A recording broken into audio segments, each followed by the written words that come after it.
Kwa majina naitwa Rosemary Gerald Lazaro, ni mgombea wa jimbo la Kigoma mjini. Nimewiwa kugombea jimbo hilo kwa sababu ninapenda kuwasaidia wananchi, kuwa mgombea wao na kuwa mtu makini kwa ajili ya kusaidia watu.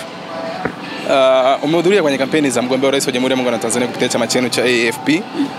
Umesikiliza sera. Ndio. Unaona mkiwa kwenye nafasi gani kwenye uchaguzi mkuu wa tarehe 29 mwaka huu? Nimeona sera ni nzuri na zinapendeza. Yaani kwenye nafasi inatakiwa tuwe wa kwanza ambao mgombea wangu awe rais wa Jamhuri ya Muungano wa Tanzania, aweze kuwahudumia watu na aweze kufanya mambo mazuri na mabadiliko zaidi, kwa sababu ni mtu wa mabadiliko, ni mtu mtenda haki, ni mtu anapenda watu waishi kwa amani. Kwa hiyo anafaa na ana sifa zote za kuwa rais wa Jamhuri ya Muungano wa Tanzania.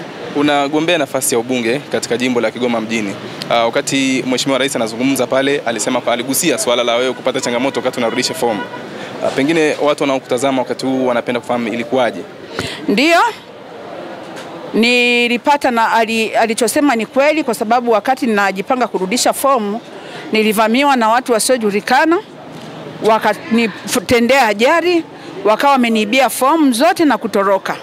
Bahati nzuri Mungu alisaidia, zile fomu walizobeba walibeba feki. Ojini kwa ninazo zikawa kwa mtu alikuwa amenishikia. Kwa hiyo ndio nikapona kwa njia hiyo, lakini tuliwasamehe. Mkubwa wangu aliniambia bwana hao wasamehe, tukawa tumewasamehe, lakini walikamatwa na wakajieleza na wakakubali ni kweli walitenda kosa hilo. Na hilo kosa lilikuwa ni kubwa zaidi, ningeenda mbele inamaanisha tume ingeamrisha kufutwa hata kwa chama hicho ambacho kilikuwa kimenifanyia mabaya. Lakini kwa moyo wa kustari na moyo wa huruma tukaona haina maana kuna mchezo ndani ya siasa na mchezo ndani ya nje ya siasa. Tukawa tumewasamehe, hatuna shida nao, tunaendelea na kampeni zetu na tunaendelea na siasa zetu za amani. Hatutaki siasa za ugomvi wala za chuki. Ndicho hicho kilichopatikana. Mwaka huu uchaguzi mkuu unasimamiwa na Tume Huru ya Taifa ya Uchaguzi. Pengine una tofauti gani ambayo unaiona ukilinganisha na chaguzi za nyuma ambazo zilikuwa zikisimamiwa na Tume ya Taifa ya Uchaguzi? Mwaka huu unasimamiwa na Tume Huru ya Taifa ya Uchaguzi. Ndio, uchaguzi wa mwaka huu kidogo una mabadiliko. Mabadiliko ni sawa, viongozi wamepewa magari, lakini changamoto kubwa iko kwetu sisi ambao ni wabunge tunaofanya kampeni za nyumba kwa nyumba au kampeni za pembezoni. Tunapata shida kwa sababu hatuna usafiri. Halafu kingine labda tunachokiomba Tume Huru ifanye mabadiliko hata kwa mawakala. Watupatie mawakala ili waweze kutusaidia sisi vyama vya siasa wadogo. Maana hivi naona tume isiangalie tu vyama vikubwa, hapana, iangalie na huku chini, kwa sababu wote ni wanasiasa na wote tunahitaji mabadiliko kwa ajili ya kusonga mbele. Kigoma mjini kuna yakayeka kubwa sana katika nafasi ambayo wewe upo. Ukiwatazama wale wanaume wawili ambao wako pale na wewe ukiangalia nafasi yako, unahisi ni kitu gani ambacho kinakutofautisha zaidi na kitakufanya wewe uweze kushinda hiyo nafasi?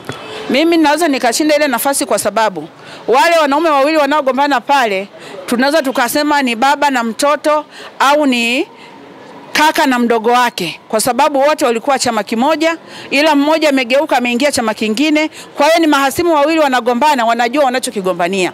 Mimi pale ninaenda kwa ajili ya kuwasaidia wananchi, na sina vita ya kugombana na mtu wala chama chochote cha siasa. Nina vita ya kuwasaidia wananchi. Wamewekwa katika kapu ambalo hawalijui ni kapu gani, ila mimi nahitaji niwafunue katika lile kapu ili tuweze kusonga mbele. Kitu cha mwisho sasa ambacho pengine unaweza kuzungumza tume wakakusikiliza. Wamesema kwamba wamefanya mabadiliko kidogo kwa wagombea nafasi za urais peke yake, lakini kitu gani kingine ambacho nakiomba ukiachana na kuwasaidia pengine na wabunge, kukumbuka kwamba wananchi imani yao imekuwa ni ndogo sana kwa Tume Huru ya Taifa ya Uchaguzi. Sijajua kwa upande wako imani uko nayo kwa kiasi gani, kwa sababu hao ndio wanakwenda kusimamia uchaguzi mkuu wa mwaka huu? Imani mimi naiona ile tume ina imani kubwa, hasa kwa sisi wanasiasa. Tunawaomba sasa, kwa sababu sisi tunawapenda na imani yetu sisi ni kwao ni kubwa. Tunaomba tume ya uchaguzi iweze kutusaidia mawakala, kwa sababu jimbo zima hatuna uwezo wa kuweka mawakala, ila tunaomba watusaidie tupate mawakala wa kuweza kutusaidia na kutusaidia sehemu zote ambapo kuna wagombea wa siasa.